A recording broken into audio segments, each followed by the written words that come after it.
آپ ویریفائی کر لیتے ہیں، کوئی شخص اپنے نبی کے معجزے کو اپنی آنکھوں سے دیکھ لیتا ہے، ٹھیک۔ اور کچھ معجزات وہ ہوتے ہیں جو مانوی طور پر ہوتے ہیں، کہ جیسے قرآن مجید کا یعنی ایلوکوئنس کے اندر اس قدر معراج کو پہنچنا کہ قرآن کریم کے جس طرح کا کوئی جو کلام جو ہے وہ کوئی نہیں لا سکتا۔ اللہ تعالیٰ خود فرماتا ہے کہ فاتو بصورۃ من مثلہ۔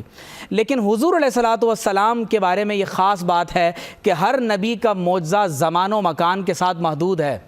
لیکن آپ صلی اللہ علیہ وسلم کو قرآن مجید کی روشنی میں، قرآن مجید کی صورت میں اللہ نے ایک ایسا معجزہ عطا کر دیا جو قیامت تک اس امت کے ساتھ رہے گا۔ اب بڑی قابل توجہ بات یہ ہے کہ ہر نبی کا معجزہ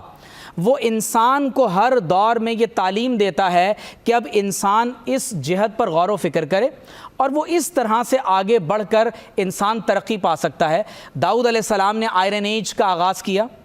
حضرت سلیمان علیہ السلام نے بتایا کہ ہواؤں میں اڑا جا سکتا ہے، یونس علیہ السلام نے بتایا کہ سمندر میں مچھلی کے پیٹ نما کسی چیز میں سب میرین میں آج لوگ سفر کرتے ہیں۔ تو ہر نبی کا دور انسان کے لیے ترقی کی نئے راہوں کو متعین کر دیتا ہے۔ حضور علیہ الصلوۃ والسلام نے ہمیں یہ سفر اسراء اور معراج میں تعلیم دی ہے کہ اسپیس اور خلا میں سفر ہو سکتا ہے، تم ٹائم اینڈ اسپیس کی لیمیٹیشن سے ماورا بھی جا سکتے ہو، اور سب سے بڑھ کر بات یہ کہ ابھی ہم پروگرام کے شروع ہونے سے پہلے الہاد کے بارے میں بات کر رہے تھے۔ آپ دیکھیے کہ جب کسی چیز کی تصدیق کی جاتی ہے تو علم کے دو ہی ذرائع ہیں، کہ یا تو میں اس کو تھرو ریشنلائزیشن جان لیتا ہوں، یا میں ایمپیریکل ایویڈنس کے ذریعے سے ویریفائی کر لیتا ہوں، یا اگر دونوں چیزیں میرے پاس نہ ہو سکیں تو میں کسی مخبر صادق کی خبر کی تصدیق کر دیتا ہوں۔ تو اللہ تعالیٰ نے شب معراج میں جب ٹائم اینڈ اسپیس کی لیمیٹیشن سے ماورا ہو کر اپنے نبی صلی اللہ علیہ وسلم کو سفر اسراء اور پھر سفر معراج کروایا اور پھر براہ راست اپنا دیدار عطا کر دیا، تو ہمارے لیے یہ ایک راہ کھل گئی ہے کہ ہم بھی اب ان علوم میں غور و فکر کریں۔ حضور علیہ الصلوۃ والسلام کے ذریعے سے جو ہمیں علم عطا ہو رہا ہے اس علم کو حاصل کریں، اور بہت اہم بات یہ ہے کہ ہمیں وہ مخبر صادق خبر دے رہے ہیں جنہوں نے اپنے رب تعالیٰ کا دیدار کر لیا۔ تو گویا کہ معجزہ، اگر میں اس کو کنکلوڈ کروں تو معجزہ دراصل وہ نشانی ہے، وہ آیت ہے جو کسی نبی کو اللہ تبارک و تعالیٰ ایک قوت کے طور پر دیتا ہے کہ بظاہر بنا اسباب خلاف عادت ایک چیز ظاہر ہوتی ہے، اور وہ اس نبی کی نبوت اور رسالت کے لیے ایک سب سے بڑی دلیل ہوتی ہے۔ شیخ اکبر محی الدین ابن العربی رحمۃ اللہ علیہ فرماتے ہیں کہ نبی کریم صلی اللہ علیہ وآلہ وسلم کو 34 مرتبہ اللہ تعالیٰ نے معراج عطا فرمائی ہے، جن میں ایک واقعہ وہ ہے جو 27 رجب کو جسم اور روح دونوں کے ساتھ ہوا، اور خاص طور پر جب آپ مسجد حرام سے مسجد اقصیٰ تک کے سفر کا احادیث کی روشنی میں مطالعہ کرتے ہیں، اور پھر خاص طور پر جب آپ صلی اللہ علیہ وسلم وہاں تشریف لے گئے، تو بڑی اہم بات یہ ہے کہ مسجد اقصیٰ میں ایک دیوار ہے جس کو حائط براق کہتے ہیں، جوز اس کو ویسٹرن وال کہتے ہیں، اس کو دیوار گریہ بھی کہا جاتا ہے، لیکن ہمارے عرف میں اسلامی تاریخ میں اسے حائط براق یا دیوار براق کہا جاتا ہے۔ اور دیوار براق کہنے کی وجہ یہ ہے کہ جب شب اسراء میں آپ صلی اللہ علیہ وسلم کا براق مسجد حرام سے روانہ ہوا تو سب سے پہلے اس براق نے مسجد حرام کے بعد مسجد اقصیٰ کے ارد گرد جس مقام پر آ کر ٹھہراؤ کیا ہے وہ حائط براق کا مقام ہے۔ تو اسی لیے جو ویسٹرن وال ہے یا جس کو دیوار گریہ بھی کہا جاتا ہے وہ بنیادی طور پر ویسٹرن وال یا دیوار گریہ نہیں ہے، اسلامی تاریخ میں ہم اسے دیوار براق کہتے ہیں۔ اور میں یہاں ایک بہت اہم مسئلے کی وضاحت کر دوں کہ بہت سے لوگوں کو مسجد اقصیٰ کے جغرافیہ کے بارے میں بڑا مغالطہ ہو گیا۔ بعض لوگ یہ سمجھتے ہیں کہ شاید صرف ڈوم آف دا راک جس کے نیچے مقدس ترین چٹان ہے، اور اس چٹان کے بارے میں جوز کا خیال یہ ہے کہ حضرت یعقوب علیہ السلام کو اسی مقام پر معراج کا سفر عطا ہوا۔ تو یہاں پر مغالطہ کیا ہے کہ بعض لوگ صرف ڈوم آف دا راک کو مسجد اقصیٰ سمجھتے ہیں، اور بعض لوگ صرف سلور گنبد والی مسجد کو ہی مسجد اقصیٰ سمجھتے ہیں، جبکہ آپ کو ٹیمپل ماؤنٹ پر، جس کو یعنی جوش ایسکیٹالوجی میں اس کو ٹیمپل ماؤنٹ کہتے ہیں، اسلامی اصطلاح میں یہ تمام دیواریں اور اس ماؤنٹ پر جو کچھ موجود ہے مسجد قبلی سے لے کر قبۃ الصخرہ تک یہ تمام کا تمام حصہ مسجد اقصیٰ ہے، اور یہی بارکنا حولہ الذی بارکنا حولہ۔ یہاں ابراہیم علیہ السلام اور 1000 انبیاء علیہ السلام کے مزارات قدسیہ موجود ہیں۔ تو جب آپ حائط براق سے بائیں طرف مڑتے ہیں تو یہاں ایک مسجد براق ہے، رائٹ. اور اسے مسجد براق اس لیے کہا جاتا ہے کہ یہاں ایک حلقہ موجود ہے، اور میں یہاں پر وہ حدیث پڑھنا چاہوں گا کہ حضور علیہ الصلوۃ والسلام کی حدیث میں اس بات کا ذکر ہے کہ جب اس حلقے کا اگر آپ گوگل کریں تو آپ کو وہ حلقہ آج بھی مسجد براق میں نظر آئے گا. تو فرمایا فَرَبَطْتُهُ بِالْحَلَقَةِ الَّتِي يَرْبُطُ بِهِ الْأَنْبِيَاء، تو فرمایا میں نے اپنے براق کو اسی مقام پر باندھا جہاں پر تمام انبیاء علیہ السلام نے اپنے براق اور سواری کو باندھا تھا. کیونکہ مسجد حرام اور مسجد اقصیٰ یہ دونوں حرم ایسے ہیں جہاں 1,24,000 انبیاء علیہ السلام کا گزر ہوا ہے. ملتزم کو ملتزم اس لیے کہتے ہیں کہ تمام انبیاء نے اپنے سینے کو لگا کر وہاں دعا کی ہے. تو مسجد اقصیٰ وہ مقام ہے کہ اگر قبۃ الصخرہ کے پاس آپ بالکل اگر آپ آج موجودہ لوکیشن دیکھیں تو قبۃ الصخرہ کے بالکل قریب دائیں طرف آپ کو قبۃ النبی نظر آتا ہے. یہ قبۃ النبی کے نیچے ایک مصلی ہے جہاں حضور علیہ الصلوۃ والسلام نے کھڑے ہو کر تمام انبیاء علیہ السلام کی امامت فرمائی. اور یہاں پر میں توجہ دلانا چاہتا ہوں کہ حدیث میں یہ بات ذکر ہے کہ حضور علیہ السلام نے سفر اسرا میں جب مسجد حرام سے آگے تشریف لائے تو ایک مقام پر کھجور کے درخت تھے، تو جبریل امین نے عرض کی کہ یہاں اتر کر آپ نماز ادا کیجئے، اور یہ طیبہ ہے، آپ کی جائے ہجرت ہے. پھر ایک مقام پر جہاں موسیٰ علیہ السلام کی قبر انور تھی تو حضور علیہ الصلوۃ والسلام فرماتے ہیں کہ میں نے خود دیکھا کہ وَهُوَ قَائِمٌ يُصَلِّي فِي قَبْرِهِ، کہ آپ کھڑے ہو کر اپنی قبر میں نماز ادا کر رہے ہیں. اور تیسرا مقام وہ تھا کہ جس کے بارے میں حدیث میں یہ ہے کہ حضور علیہ الصلوۃ والسلام کو کہا گیا کہ بیت اللحم میں اتر کر، اور یہ بالکل عین اس کو مہد عیسیٰ بھی کہتے ہیں، یہ مقام عیسیٰ علیہ السلام کی ولادت کا مقام بھی ہے، یہاں آپ کھیلا بھی کرتے تھے. تو بالکل عین مسجد اقصیٰ میں مسجد قبلی سے دائیں طرف مہد عیسیٰ یا بیت اللحم کا وہ علاقہ موجود ہے کہ جہاں حضرت مسیح علیہ السلام کی ولادت ہوئی. تو اگر آپ اسی سفر اسرا میں دیکھیں تو ایک واقعہ اور پیش ہوا کہ حضور علیہ الصلوۃ والسلام کی خدمت میں آزمائش، امتحان اللہ کی طرف سے، ایک پیالے میں شراب اور خمر اور ایک پیالے میں دودھ پیش کیا گیا تو حضور علیہ الصلوۃ والسلام نے فطرت کے مطابق لبن، دودھ کو پسند فرمایا. تو اگر آپ اس بات کو کنکلوڈ کریں تو معلوم یہ ہوتا ہے کہ حضور علیہ الصلوۃ والسلام کا اپنے براق ہے اس کو اس حلقے کے ساتھ باندھنا، تمام انبیاء علیہ السلام کی امامت فرمانا، یہ تمام تر واقعات ہمیں یہ بتاتے ہیں کہ امت کے لیے اس پورے سفر میں ہر مقام، ہر قدم پر حکمتیں موجود ہیں، وزڈم ہیں، سیکرٹس ہیں. آج دیکھنا یہ ہے کہ امت نعوذ باللہ خمر کی طرف جا رہی ہے یا فطرت اور دودھ جو اللہ تعالیٰ کی طرف سے نعمتیں ہیں ان کی طرف اپنے رخ کو کرتی. یہاں پر ڈاکٹر صاحب میں ایک بات کو اور ذکر کرنا ضروری سمجھتا ہوں کہ حضور علیہ الصلوۃ والسلام کا سفر معراج اور سفر اسرا، ڈاکٹر صاحب نے ذکر کیا کہ سفر طائف کے فوراً بعد، عام الحزن کے بعد، ہجرت سے 1 سال قبل سورت ہے بنی اسرائیل، اور اللہ تبارک و تعالی سفر اسرا کو بیان کر رہا ہے سورہ بنی اسرائیل میں. سبحان الذی اسری بعبدہ لیلا من المسجد الحرام الی المسجد الاقصی الذی بارکنا حولہ لنوریہ من آیاتنا انہ هو السمیع البصیر. اور آپ غور کیجئے کہ اس آیت کے فوراً بعد اللہ فرماتا ہے وآتینا موسیٰ الکتاب وجعلناہ ھدی لبنی اسرائیل، فوراً بنی اسرائیل کی طرف. تو گویا کہ بتایا یہ جا رہا ہے کہ اب حضور علیہ الصلوۃ والسلام ہجرت فرما کر ایک ایسی قوم کی طرف جا رہے ہیں جو بنی اسرائیل ہیں، اور آپ علیہ الصلوۃ والسلام کے براہ راست مخاطبین بننے جا رہے ہیں، اب حضور کے براہ راست ایڈریسیز ہونے جا رہے ہیں. تو اسی لیے سفر اسرا سے اس صورت کا ذکر کیا گیا. اور کیوں نہ ہو، کیونکہ یہود نے موسیٰ علیہ السلام سے کہا تھا ارنا اللہ جہرتن، ہمیں بلا حجاب اللہ کا دیدار کروائیں. اور جب موسیٰ علیہ السلام نے اللہ سے عرض کی ربی ارینی انظر الیک، تو فرمایا لن ترانی، آپ ہرگز نہیں دیکھ سکتے، لیکن اگر آپ پہاڑ پر پڑنے والی تجلی کو دیکھ لیں گے فسوف ترانی. لیکن موسیٰ علیہ السلام بے ہوش ہو گئے. تو حضور علیہ الصلوۃ والسلام کو یہود کی طرف بھیجنے سے پہلے اللہ تعالیٰ نے اپنا دیدار عطا کیا. اور سورہ بنی اسرائیل میں ریکمینڈ کروں گا ڈاکٹر صاحب آپ کی وساطت سے کہ آج کی شب عصر حاضر کے اگر مسائل کو سمجھنا ہے کہ اللہ تعالیٰ نے فرمایا کہ لَتُفْسِدُنَّ فِي الْأَرْضِ مَرَّتَيْن،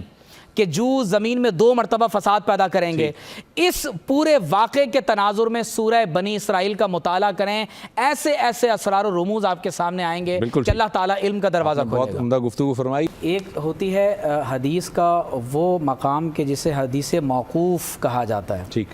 یا وہ حدیث جو کسی صحابی کی سند پر پہنچ کر ختم ہو جاتی ہے, ٹھیک ہے, تو اسے قول صحابی کہا جاتا ہے. صحیح. اور ایک حدیث وہ ہے جو حدیث مرفوع کہلاتی ہے کہ جس میں براہ راست حضور علیہ الصلوۃ والسلام کوئی بات ارشاد فرما دیتے ہیں. ٹھیک. تو امام مسلم اس حدیث کے راوی ہیں, اس حدیث کے ناقل ہیں, اور حضرت ابو ذر رضی اللہ تعالیٰ عنہ روایت کرتے ہیں, فرماتے ہیں کہ میں نے حضور صلی اللہ علیہ وسلم سے خود سوال کیا, حل رأیت ربک, کہ کیا آپ نے اپنے رب کی زیارت کی ہے؟ تو آپ صلی اللہ علیہ وسلم نے فرمایا نور انی اراہو, کہ میں نے اللہ تعالیٰ کے عظیم الشان نور کی رویت کی ہے, اللہ تعالیٰ کے عظیم الشان نور کو دیکھا. اور جو موسیٰ علیہ السلام کا واقعہ ہے اس میں بھی یہی ذکر ہے کہ فَإِنِ اسْتَقَرَّ مَقَامَهُ فَسَوْفَ تَرَانِي, اگر یہ پہاڑ اپنی جگہ مستقر رہ گیا تو آپ عنقریب مجھے دیکھ لیں گے. تو رویت کی بالکلیہ نفی نہیں, ہاں ادراک کی نفی ہے. رویت اور ادراک میں ظاہر ہے کہ فرق ہوتا ہے. تو حدیث مرفوع میں کیونکہ حضور علیہ السلام نے خود فرما دیا تو لہذا ترجیح اس کو. بہت شکریہ سر, آپ نے وضاحت کر دی, تھینک یو. جب سورہ بنی اسرائیل کا آغاز ہو رہا ہے تو سبحان الذی اسری بعبدہ, ٹھیک, یعنی حضور علیہ الصلوۃ والسلام اگر معراج کی انتہا کو پہنچتے ہیں, اللہ تعالیٰ کا دیدار نصیب ہو رہا ہے, ثم دنا فتدلی فکان قاب قوسین او ادنی کے مقام پر ہیں, بالکل, تو جو لقب دیا جا رہا ہے وہ بعبدہ ہی ہے. ٹھیک. تو سورت کا آغاز ہو رہا ہے سبحان الذی اسری, پاک ہے وہ ذات. تو دراصل جب یہ ساری نسبتیں اللہ تبارک و تعالیٰ کی طرف جڑ جاتی ہیں تو وہ ان اللہ علی کل شیء قدیر ہے, وہ فعال لما یرید ہے. بالکل صحیح. تو حضور علیہ الصلوۃ والسلام رات کے تھوڑے سے حصے میں لیلا من المسجد الحرام الی المسجد الاقصی, ٹھیک, رات کے تھوڑے سے حصے میں, آپ غور کیجئے کہ حدیث میں یہ ذکر ہے کہ موسیٰ علیہ السلام کو نماز پڑھتے ہوئے دیکھ رہے ہیں اپنی قبر مبارک میں, صحیح, پھر مسجد اقصی میں تمام انبیاء کی امامت فرما رہے ہیں, اور حدیث میں ہے کہ پہلے آسمان پر آدم علیہ السلام سے, دوسرے آسمان پر حضرت یحییٰ اور مسیح علیہ السلام سے,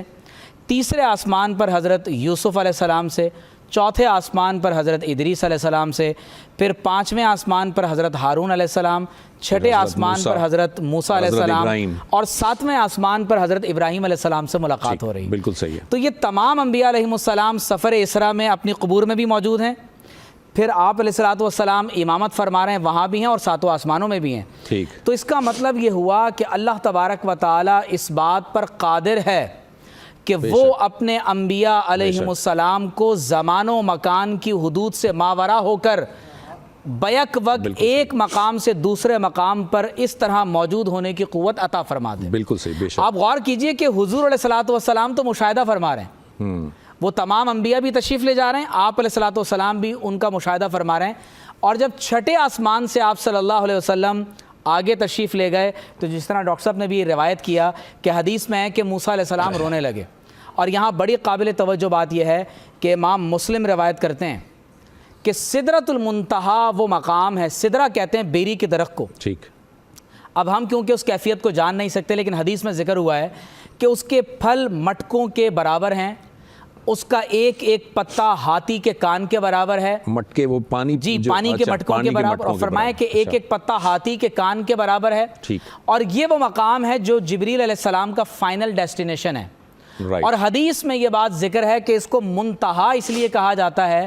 کہ جو عالم بشریت یا عالم ملکوتیت میں سے افراد ہیں وہ اس مقام سے اوپر نہیں جا سکتے. ٹھیک. اور جو اللہ کی مخلوقات اس سے اوپر ہیں وہ نیچے تشریف نہیں لا سکتی, اس لیے اس کو منتہا کہتے ہیں. انتہا ہے, انتہا ہو گئی. لیکن اللہ کے نبی صلی اللہ علیہ وسلم سدرۃ المنتہا سے اوپر بھی تشریف لے گئے اور پھر واپس دوبارہ بھی نیچے تشریف لے آئے. اور اسی لیے علامہ اقبال نے اپنے reconstruction of religious thought in Islam میں جو ان کے 6 خطبات ہیں, تو ایک خطبے میں وہ یہ فرماتے ہیں کہ شیخ عبد القدوس گنگوہی فرماتے ہیں کہ حضور علیہ الصلوۃ والسلام تو تشریف بھی لے گئے اور واپس بھی آ گئے، لیکن اگر آپ غور کیجئے کہ ایک عام انسان کو اگر کبھی اللہ سے یہ مقام قرب نصیب ہو جائے تو عام انسان یہ کبھی نہیں چاہے گا کہ وہ اللہ تعالیٰ کے مقام قرب سے واپس آ جائے، لیکن اللہ تعالیٰ نے حضور علیہ الصلوۃ والسلام کو یہ مقام و مرتبہ عطا فرمایا کہ وہ اللہ تعالیٰ سے ریسیو کر رہے ہیں اور مخلوقات کو عطا فرما رہے ہیں۔ تو قابل توجہ بات یہ ہے کہ مکان و زمان کی اور وقت کی حدود و قیود سے ماورا ہو کر اپنے انبیاء کو یہ قوت اور طاقت عطا کرنا، اسی کو تو معجزہ کہتے ہیں۔ اس معجزے میں ایک معجزہ نہیں ہے، اس میں موسیٰ علیہ السلام کا معجزہ بھی دکھائی دے رہا ہے۔ اور میں یہاں ایک دلچسپ بات آپ کو یہ بتاؤں کہ صحابی کی تعریف یہ ہے کہ جنہوں نے حضور علیہ الصلوۃ والسلام کی حیات طیبہ میں اور اپنی ظاہری حیات میں ایمان کی حالت میں زیارت کی ہو، کہ اپنے ایمان کی حالت میں حضور علیہ السلام کی زیارت کی اور آپ علیہ الصلوۃ والسلام بھی باقاعدہ حیات ہو ظاہری طور پر۔ تمام انبیاء کا وصال ہو چکا ہے، وہ عالم برزخ میں ہے، صرف ایک نبی ہیں عیسیٰ بن مریم علیہ السلام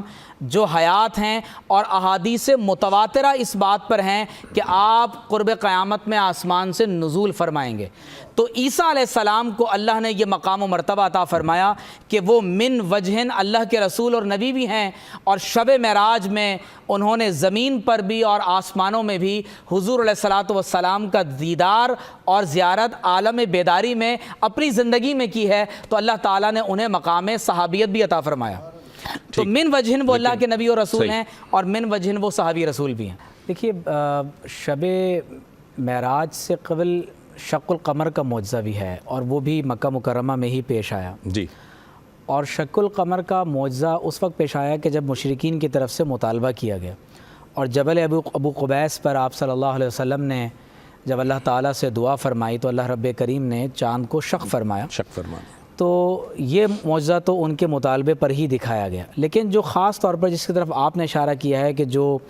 معجزہ شب معراج کا معجزہ ہے،